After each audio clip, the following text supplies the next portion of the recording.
The chaos of the emergency room is a symphony Anya Sharma knew by heart. The shrill, insistent beep of a failing heart monitor, the frantic squeak of rubber soles on polished linoleum, the clipped, urgent voices of doctors shouting orders they expected to be obeyed without question, and over it all, the low, guttural moan of human suffering. For most, it was an adrenaline-fueled nightmare. For Anya, it was just Tuesday. It was a place to be small, a place to be invisible. She moved through the controlled pandemonium like a ghost, her shoulders hunched, her eyes perpetually fixed on the floor. Her uniform, always a size too large, seemed to swallow her small frame. Her brown hair was pulled back into a severe, unflattering bun that did nothing to highlight her features. She was Nurse Sharma, the slow one, the clumsy one. "Sharma, get a grip!" a voice boomed, slicing through the noise. Anya flinched, a tray of sterile instruments clattering in her hands. A scalpel skittered across the floor, coming to a rest near a pair of expensive Italian leather shoes. Dr. Alistair Finch, chief of trauma surgery, stood over her. He was a man carved from arrogance and ambition, with a god complex burnished by a string of prestigious awards and a wealthy family. His silver hair was perfectly coiffed, his jawline sharp, his blue eyes as cold and unforgiving as a winter sea. "Look at this," he said, his voice dripping with disdain. He did not yell. He never yelled. He used a calm, condescending tone that was somehow much, much worse. "You are a hazard, Sharma, a walking, breathing liability." A few of the other nurses snickered. Brenda, Finch's favorite sycophant, made a show of rolling her eyes. Only Chloe, a young nurse fresh out of school, looked away, a faint blush of shame on her cheeks. I'm sorry, Dr. Finch," Anya stammered, her voice barely a whisper. She bent to retrieve the scalpel, her cheeks burning hot. Her hand trembled as she reached for it. "Don't touch that," he snapped. "You'll probably find a way to contaminate the entire surgical theater. Brenda, get this cleaned up, and get Sharma out of my sight. Put her on intake. Maybe she can manage not to maim anyone with a clipboard." He turned his back on her, dismissing her as if she were a piece of lint on his tailored scrubs. The humiliation was a familiar weight, settling deep in her gut. She shuffled away, her head bowed, avoiding the pitying glances and the smirks. Intake. The ER's front porch. It was where they put the rookies and the screw-ups. It was where Anya spent most of her shifts. She sat behind the plexiglass barrier, the scent of antiseptic and stale coffee thick in the air. Her job was to take names, ask about insurance, and place colored bands on wrists. It was mind-numbing work. It was perfect. Here, she could be small. Here, she could hide. Her past was a country she'd fled, a landscape of sand and sweat and the coppery smell of blood. She carried a map of it on her body, in the faint, silvery lines of scar tissue that crisscrossed her abdomen, and in the single, puckered scar on the back of her left hand. A scar she always kept hidden beneath her gloves, or by keeping her hand tucked into her pocket. It was a reminder of a different life. A life where she wasn't clumsy. A life where she wasn't slow. A life where her hands moved with a purpose that was swift and sure and sometimes terrifyingly final. She pushed the memories down, burying them under the mundane rhythm of the hospital. Checking the man with the fishhook in his thumb. Listen to the woman convinced she had a rare tropical disease she saw on television. Calm the crying child with the sprained ankle. This was her penance. This was her peace. The hours bled into one another, a monotonous stream of minor pains and imagined ailments. Anya kept her head down. She spoke in quiet, deferential tones. She did her job. Dr. Wells, a kind, tired-looking senior physician, stopped by her desk. He was one of the few who showed her any decency. "Don't let Finch get to you," he said, his voice low. "His bark is worse than his bite." Anya knew that wasn't true. Finch's bite was his ability to ruin careers, to crush spirits, to make every day a small, grinding hell for anyone he deemed beneath him. "It's okay, Dr. Wells," she murmured, not meeting his eyes. "He was right. I was clumsy." Wells sighed. He knew Anya was a graduate of a top nursing program. He'd seen her transcripts. He knew she'd taken a strange, multi-year gap before finishing her degree, a gap her file simply listed as personal leave. He suspected there was more to Nurse Sharma than met the eye, but he was too close to retirement to pick a fight with Alistair Finch. He was a coward, and he knew it. Just hang in there, Anya, he said, patting the counter before walking away. The night wore on. The coffee grew cold. Then the calm shattered. The automatic doors hissed open with a gust of wind and rain, and the paramedics burst in. "We need a trauma bay, now!" the first one shouted. "John Doe, multiple GSWs, unstable." Anya was on her feet instantly, the clipboard forgotten. The man on the gurney was a mess. Blood soaked through the temporary field dressings on his chest and leg. His face was a mask of dirt and gore, his skin a pale, waxy color that screamed shock. He was big, built with the dense, powerful muscle of a professional athlete or a soldier. Even unconscious, he radiated an aura of coiled strength. Finch appeared as if summoned by the scent of a challenge. "In here, Trauma 1, he commanded, already pulling on a fresh pair of gloves. "Report." "Found him in an alley downtown," the paramedic rattled off. 2 rounds to the chest, looks like a through and through on the right thigh. BP is 80/40 and dropping. We pushed 2 liters of saline, but we can't get a line to hold." Finch's eyes swept over the patient with the cool, appraising gaze of a master craftsman.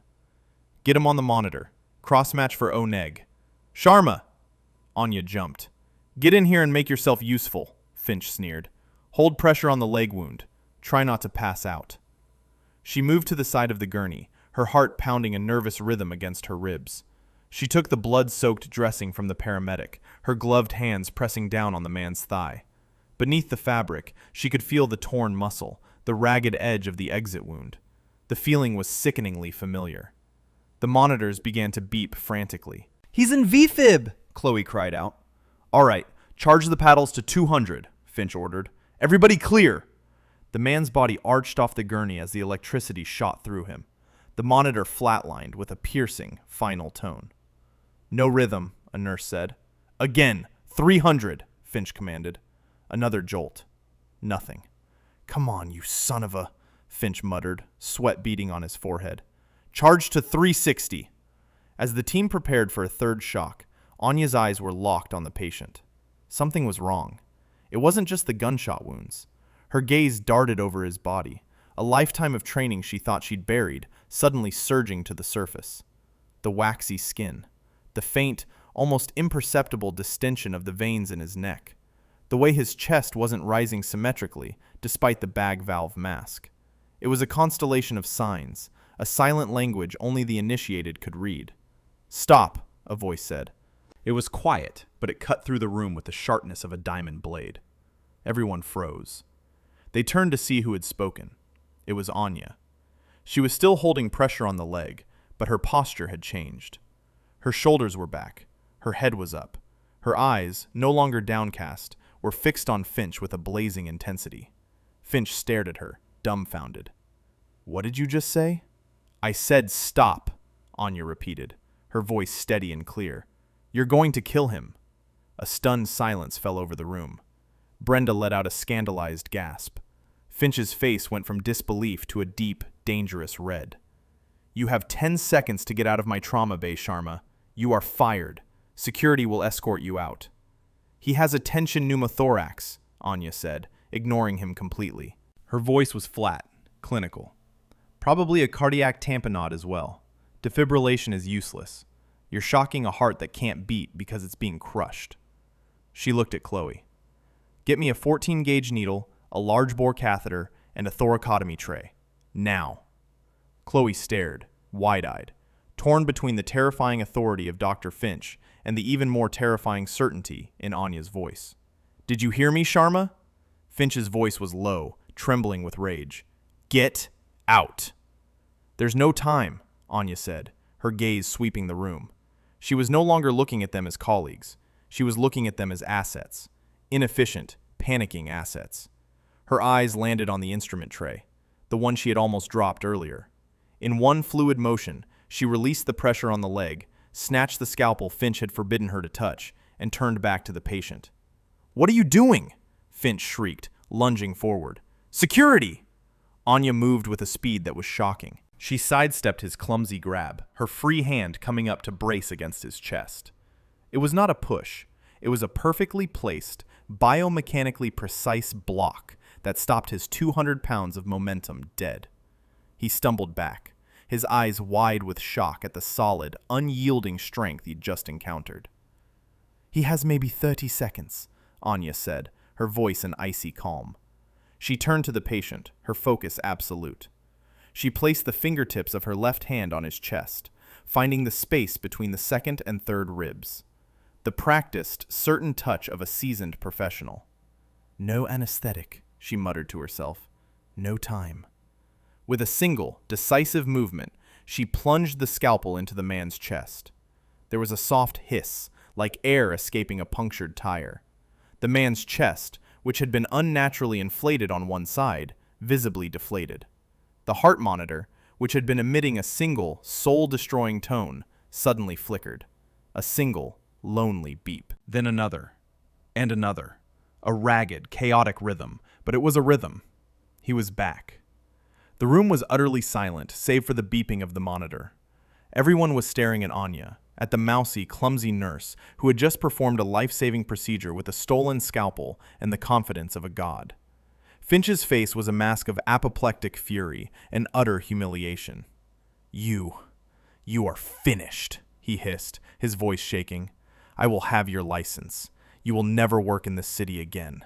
You will never work anywhere again. Security, get this woman out of my hospital." Two burly security guards, finally responding to the calls, grabbed Anya by the arms. She didn't resist. Her work was done. For now. The patient was stable, if only for a moment. As they hauled her towards the doors, she locked eyes with Chloe. "Pericardiocentesis," Anya said, her voice calm. "He needs it now. And get him on a full blood workup. Check for toxins." Chloe just nodded, her eyes filled with a mixture of terror and awe. The guards dragged Anya through the waiting room. People stared, whispering. She was a spectacle, the crazy nurse who attacked a doctor. They shoved her through the automatic doors and out into the cold, rainy night.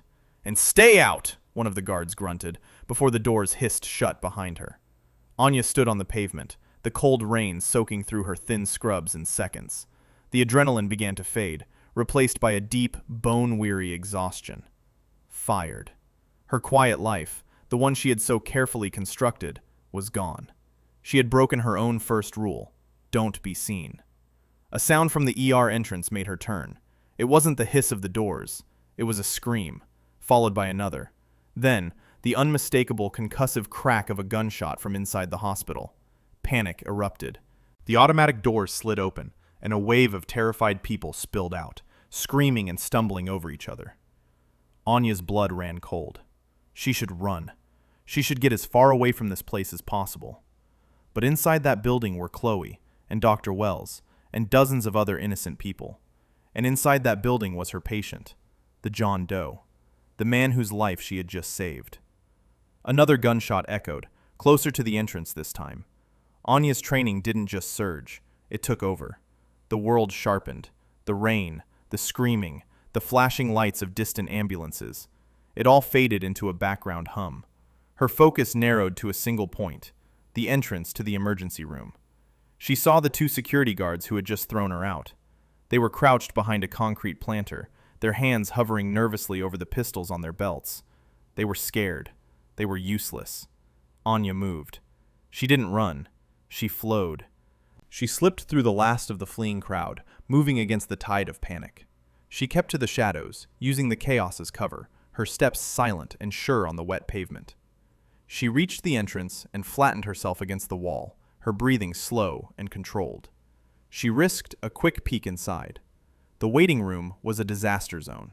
Overturned chairs, abandoned purses, a child's single pink sneaker lying in the middle of the floor. And in the center of it all, a man. He was dressed in black tactical gear, a ski mask covering his face. He held a pistol in a practiced, two-handed grip. He wasn't a random madman. He was a professional. He was scanning the room, his movements economical and precise. He was looking for something. Or someone. He was heading towards the hallway that led to the trauma bays. He was heading for her patient. Anya's mind was a supercomputer, calculating angles, threats, and opportunities. Weapon, his pistol. Her weapons, none. Correction, her weapons were her hands, her feet, and the environment itself. She spotted a heavy-duty fire extinguisher mounted on the wall just inside the doors. It would have to do. She took a deep, silent breath and moved. She slipped inside the door, as quiet as a shadow. The gunman was 20 feet away, his back to her. He was focused, listening for sounds from deeper within the hospital. Anya lifted the heavy extinguisher off its hook. The weight felt good in her hands. Solid. Real. 10 feet. 5 feet. She didn't swing it like a club. That was clumsy. That was loud. She raised it high and brought the metal nozzle down in a short, brutal arc, aiming for the precise spot at the base of his skull. There was a sickening, wet crunch. The gunman dropped like a puppet with its strings cut, his pistol clattering across the floor. He didn't make a sound. Anya didn't pause. She scooped up the pistol, her fingers automatically wrapping around the grip. She checked the magazine, chambered around, and clicked the safety off in a single, fluid motion that took less than a second. The weight of the gun was as familiar to her as a stethoscope. She moved to the downed man, kicking his own weapon away from his outstretched hand. She knelt, her fingers going to his neck, checking for a pulse. It was there.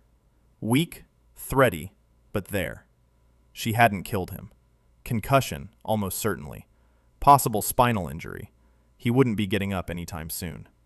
That's when the second man appeared. He came out of the hallway to the trauma bays, moving fast. He had the same tactical gear, the same masked face. He saw his partner on the floor, and then he saw Anya. His eyes widened in surprise above the mask. He raised his own weapon. He was fast. Anya was faster. Crack. Her shot was a single, precise pop that was shockingly loud in the enclosed space. The second gunman stumbled backward, a neat, dark hole appearing in the center of his chest. He looked down at the wound in disbelief.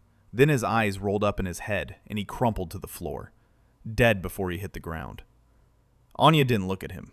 She was already moving, sweeping the room with her weapon, checking corners, listening. The entire exchange had taken less than 15 seconds. The emergency room doors hissed open again.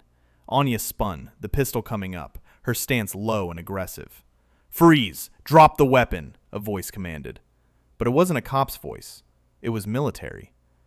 Standing in the doorway, flanked by a team of soldiers in full combat gear, was a man in a crisp uniform.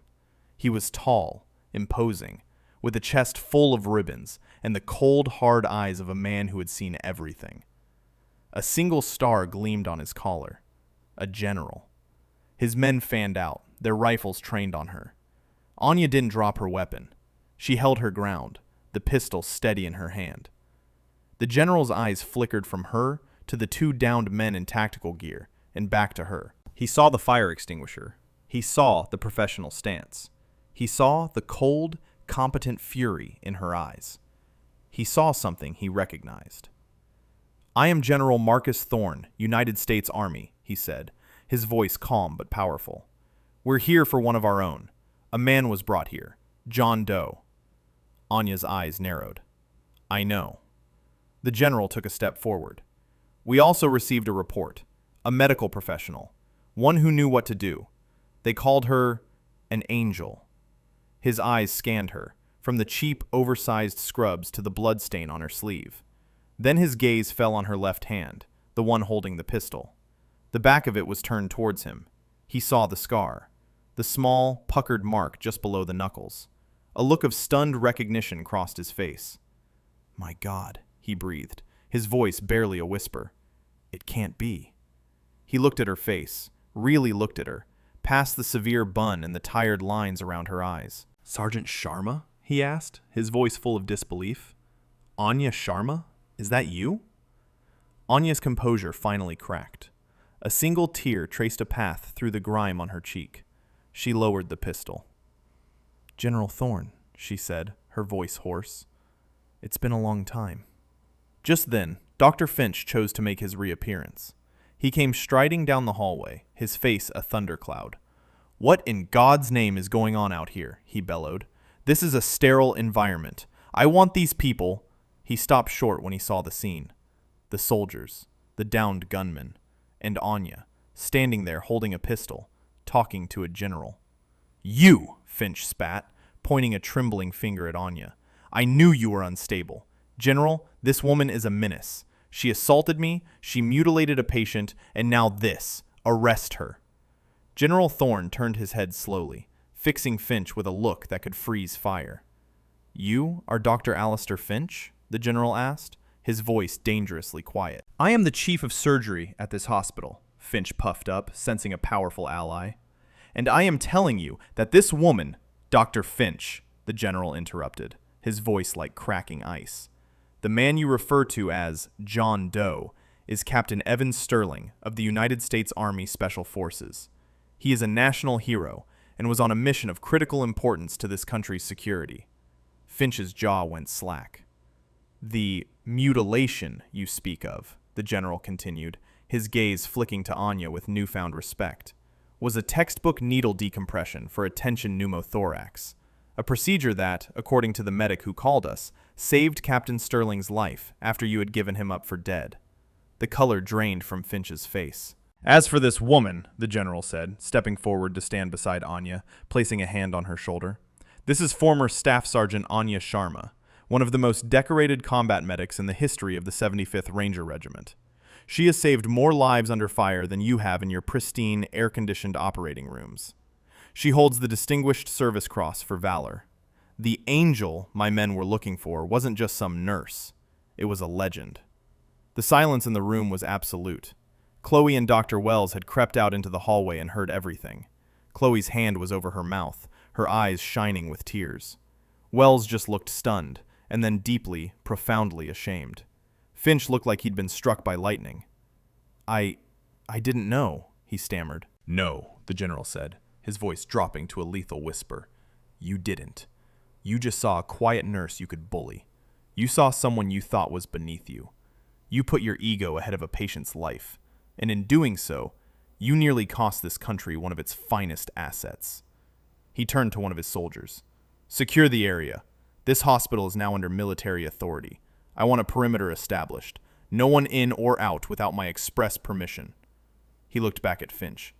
"Your authority here is terminated. You will be confined to your office under guard until our investigation is complete. If you are lucky, you will only lose your medical license and this hospital.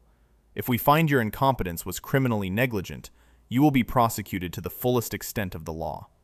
Finch opened his mouth, then closed it. He seemed to shrink, the arrogance and bluster draining out of him, leaving behind a small, pathetic man. Two soldiers stepped forward and escorted him away, his protests dying in his throat. General Thorne turned back to Anya. His expression softened. "Sergeant Sharma, Anya, on behalf of a grateful nation, thank you. You saved him."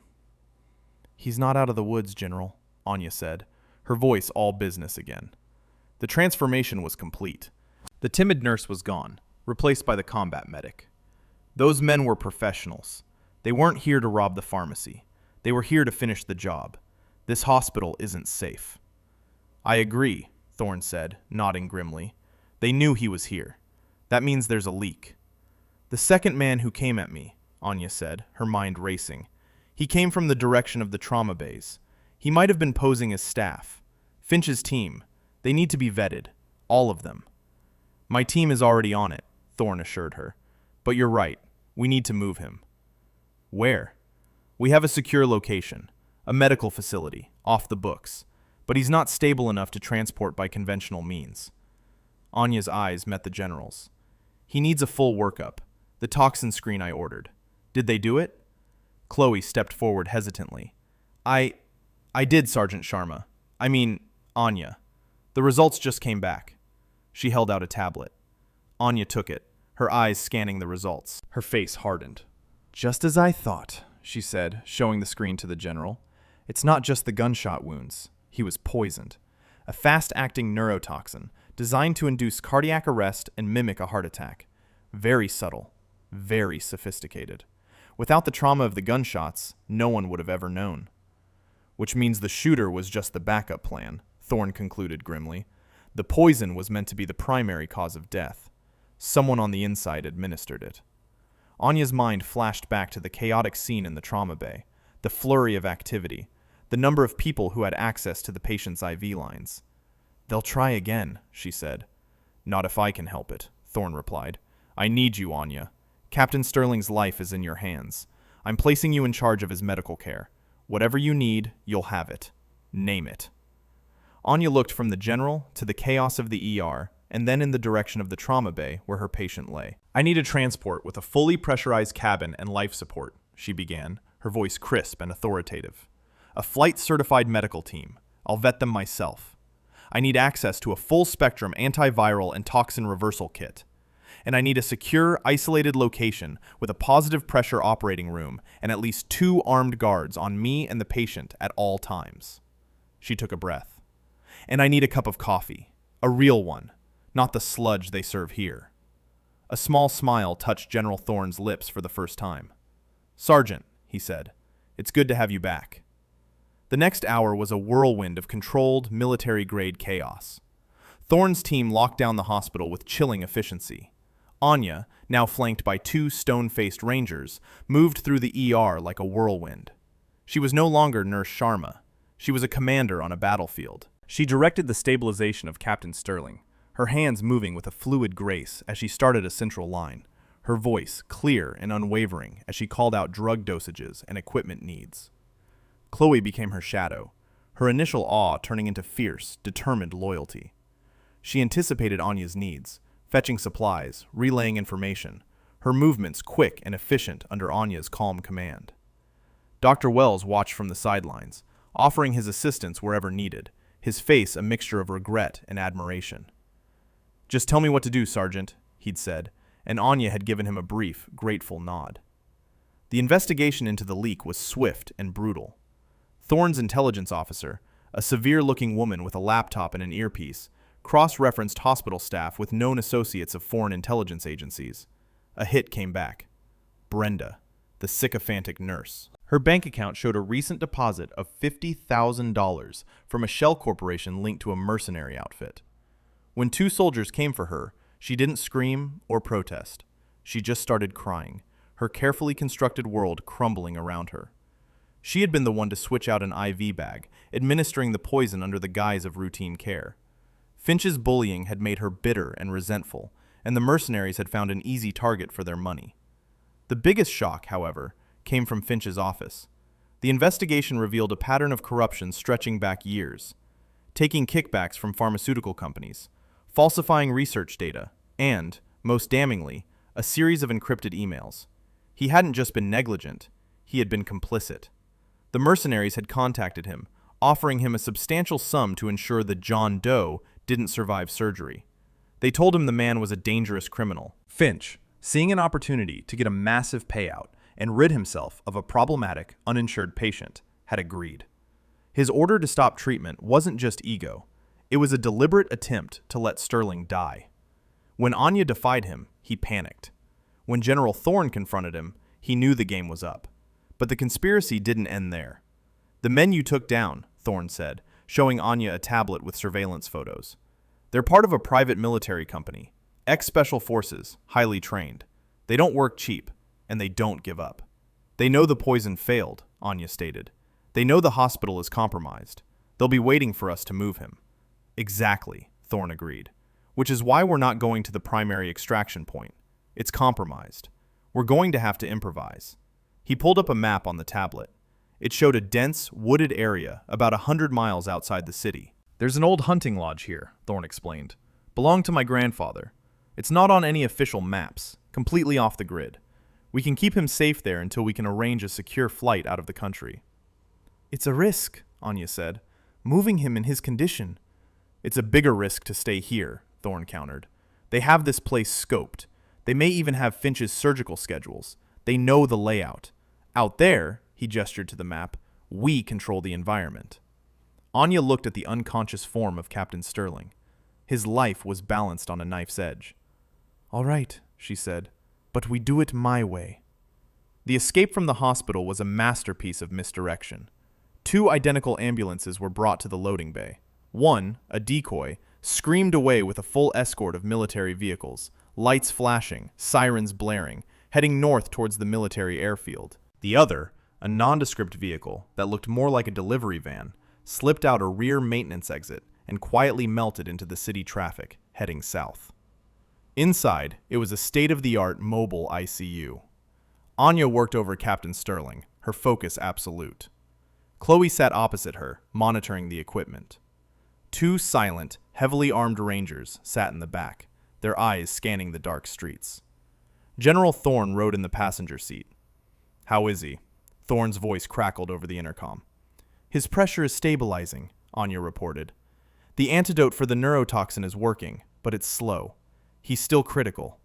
Any significant jolt could send him into cardiac arrest." The driver was good. He moved through the city with a smooth, practiced skill, avoiding potholes, taking corners wide and slow. They cleared the city limits and plunged into the darkness of the countryside. The rain had stopped, but the night was black and moonless. For 2 hours, the only sounds were the hum of the engine and the rhythmic beep of the heart monitor. Anya never took her eyes off her patient. She saw the subtle shifts in his vital signs, the minute changes in his skin tone. She felt a strange connection to this man, a kinship. He was a warrior. She could see it in the disciplined lines of his body, in the old, faded scars that mapped his skin. He was like her. He was a ghost, hiding in plain sight, just as she had been. They turned off the main highway and onto a narrow, unpaved road. The van jostled, and the monitor next to Sterling's head blared an alarm. "He's throwing PVCs!" Chloe announced, her voice tight with panic. "His heart rhythm is deteriorating." "It's the movement," Anya snapped. "Tell the driver to slow down. Get me 10 milligrams of lidocaine." She worked quickly, pushing the drug into his IV line, her voice a low, soothing murmur as she talked to her unconscious patient. "Stay with me, Captain. Just a little longer. We're almost there." The heart rhythm smoothed out. The alarm fell silent. Chloe let out a breath she hadn't realized she was holding. "You're amazing." Anya just gave a curt nod, her attention already back on the monitors. Finally, the van slowed to a stop. "We're here," Thorne's voice came over the intercom. The back doors opened. The air was crisp and cold, smelling of pine and damp earth. The lodge was a large, rustic building made of dark wood and stone, nestled in a clearing surrounded by towering pines. It was completely dark. "Get him inside," Thorne ordered. "Quickly." They moved Sterling into a large downstairs room that had been hastily converted into a medical bay. A generator hummed somewhere, powering the equipment. Anya and Chloe went to work, transferring him to a bed, reattaching monitors, checking lines. The Rangers took up positions around the lodge, their night vision goggles turning the dark woods into a pale green landscape. General Thorne stood by the window, peering into the darkness. "Something's not right," he muttered. "What is it?" Anya asked, not looking up from her work. "It's too quiet," Thorne said. "No insects, no animal sounds." Anya froze. She knew that quiet. It was the silence that fell over a battlefield just before an ambush. "They followed us," she said, her voice flat. "Impossible," Thorne said. "We swept for trackers. The route was randomized." "They didn't follow us," Anya said, her head snapping up, her eyes wide with a terrible realization. "They were waiting for us. This location is compromised too." As if on cue, a single, high-powered rifle shot shattered the night. The window next to General Thorne exploded inwards, showering him with glass. "Sniper!" one of the Rangers yelled from outside. "Get down!" The generator sputtered and died, plunging the lodge into absolute darkness. The only light came from the battery-powered medical monitors, casting a sickly green glow on their faces. The beeping of Sterling's heart monitor became frantic, a soundtrack to the unfolding nightmare. "They cut the power!" Chloe screamed, her voice shrill with terror. "Stay calm," Anya commanded, her voice cutting through the panic. "Chloe, get the manual respirator. Keep him breathing. General, what's our status?" Thorne, wiping a trickle of blood from a cut on his cheek, was already on his radio. "All stations, report! Report!" Static. Then, a voice. "Alpha team is down. We're taking heavy fire from the East Ridge." Another voice. "They're everywhere. It's a full-scale assault." Anya grabbed a rifle from one of the Rangers who had been inside. She checked the action, her movements swift and sure in the dark. "How many men do we have?" she asked Thorne. "4 inside, including us," he said grimly. "Maybe 2 left outside. They knew our numbers. They knew our destination. We walked into a kill box." A new sound joined the sporadic crack of rifle fire from outside, the low, rhythmic thud of heavy footsteps on the wooden porch. They were coming. "They're at the door," the Ranger next to Anya whispered, his rifle trained on the entrance. Anya looked at Captain Sterling, his life hanging by a thread. She looked at Chloe, huddled over him, her face pale with fear. She had run from this life. She had tried to bury the soldier and live as the nurse, but the past had a way of finding you. The front door splintered, then burst open. Two figures, silhouetted against the dark woods, stood in the doorway. Before the Rangers could fire, Anya was moving. She fired 2 shots. Double tap. Center mass.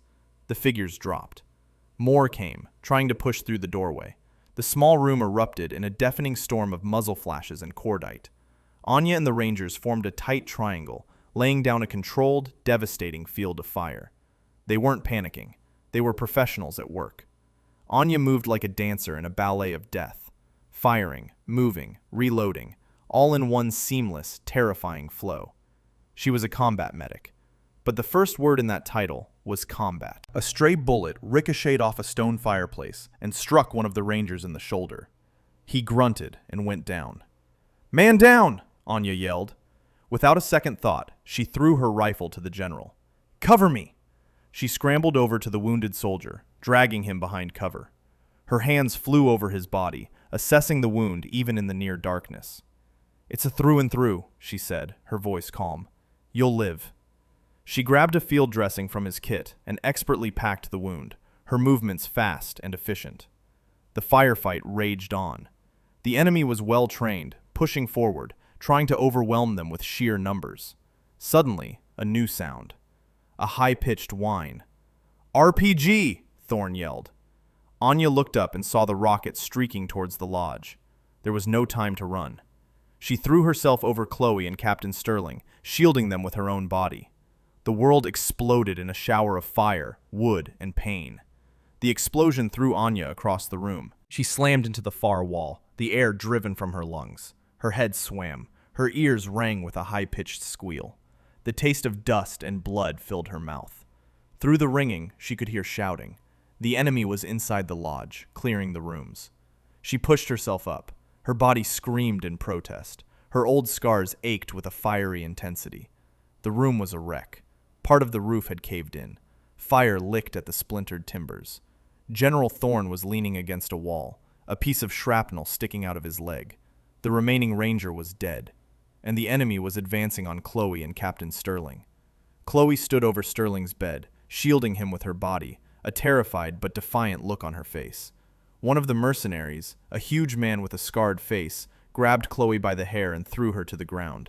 He raised his pistol, aiming it at Captain Sterling's head. "No," Anya whispered. A primal rage, cold and pure, washed over her. She had not come this far. She had not survived the sand and the fire and the years of hiding, just to watch this man die. The mercenary's finger tightened on the trigger. Anya moved. She didn't have a rifle. She didn't have a pistol. She had a scalpel. The one she'd used to save Sterling's life. It was still in a pouch on her belt. She launched herself from the shadows, a specter of vengeance moving with the explosive speed of a viper. The mercenary heard something at the last second. He started to turn. He was too slow. Anya was on him, a whirlwind of controlled fury. She didn't go for the throat. That was for the movies. Her left hand shot out, grabbing his gun hand, her thumb digging into the nerve cluster in his wrist. His fingers spasmed open, the pistol falling to the floor. Her right hand, holding the scalpel, moved in a blur. A slash across the back of his knee, severing the tendon. Another across his forearm, slicing through the brachial artery. He roared in pain and surprise, stumbling back. He was big and strong. But he was fighting a surgeon who knew exactly where all the delicate, vital parts of the human machine were located. He swung a clumsy fist at her.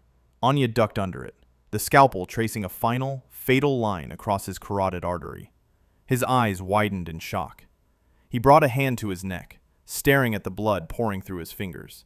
He took 2 stumbling steps and collapsed. Anya stood over him, her chest heaving, the small, silver scalpel dripping crimson in the firelight. The remaining mercenaries, who had been about to storm the room, stopped dead. They stared at the small woman in the blood-soaked scrubs, standing over the body of their massive leader, a tiny piece of surgical steel in her hand. And for the first time, they felt fear. That hesitation was all the backup needed. The roar of helicopter blades filled the night, so loud it shook the very foundations of the lodge.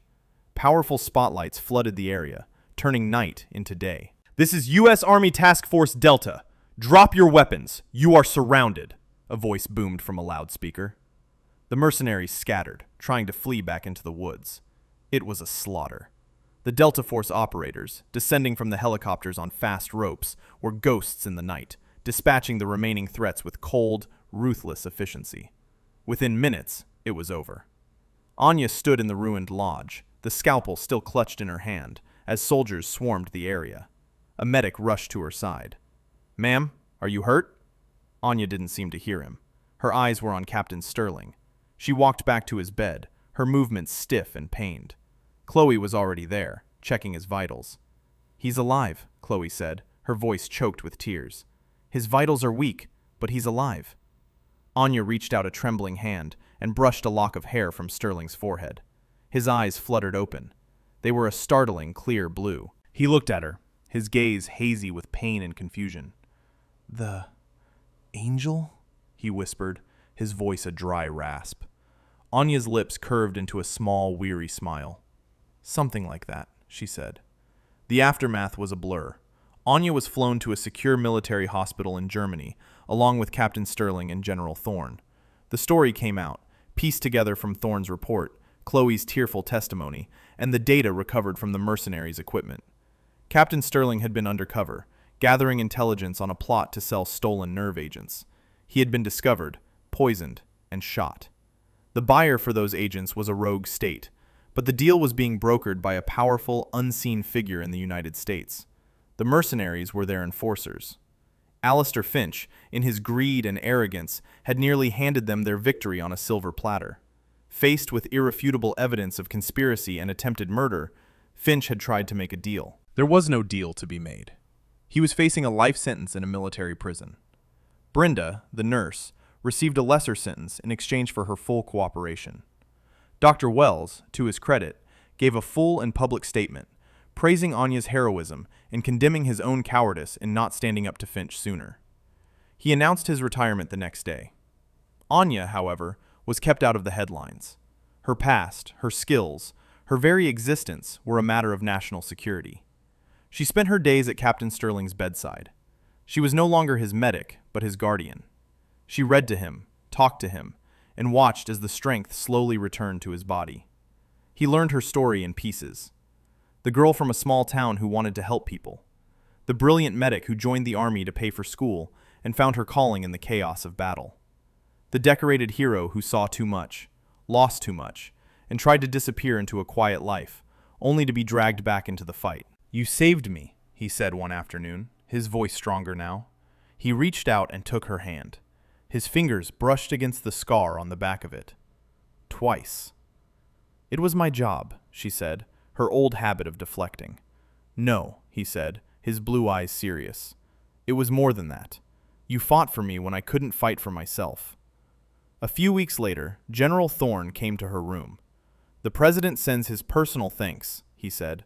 "The information Sterling gathered, combined with what we recovered from the mercenaries, allowed us to roll up the entire network, including the broker. It was a senator, believe it or not." He handed her a tablet. It showed a news report.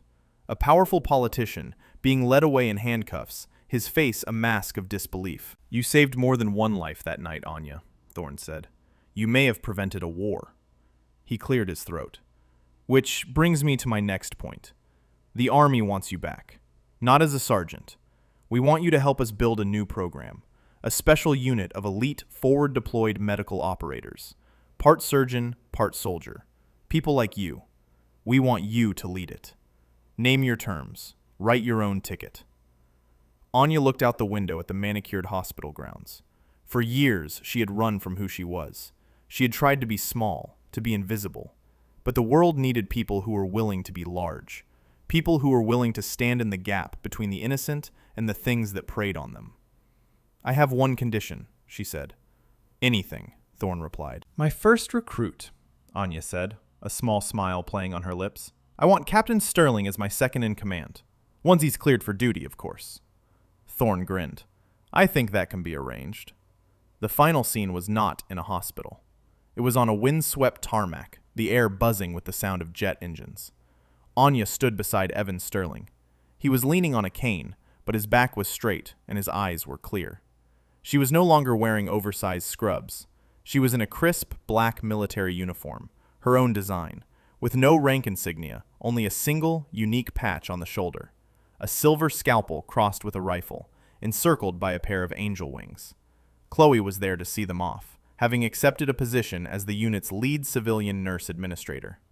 "Are you sure about this?" Chloe asked, hugging Anya tightly.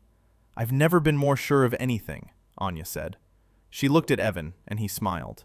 They were both broken, both scarred, both survivors. And together, they were whole. They walked up the ramp of the C-130, not looking back. They were leaving the ghosts of their pasts behind and walking toward a future they would build together. A future where they would no longer have to hide. A future where they would be the ones running toward the fire. They were the angels of the battlefield, and they were going back to work. We really hope you enjoyed this educational piece of content and hope that you could understand the moral lessons behind it. The story of Anya Sharma teaches us a powerful lesson about judging others.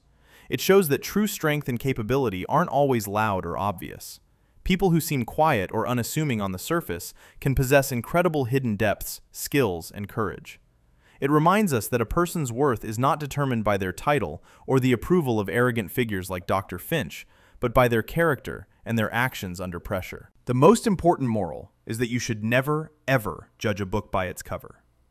Doing the right thing, even when it's difficult and comes at a personal cost, is the true measure of a hero.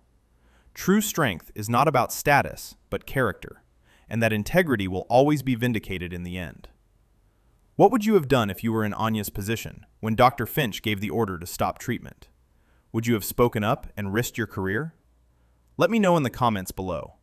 And if you enjoyed this story, make sure to smash that like button, subscribe to the channel, and hit the notification bell so you never miss an upload. Have a nice rest of your day.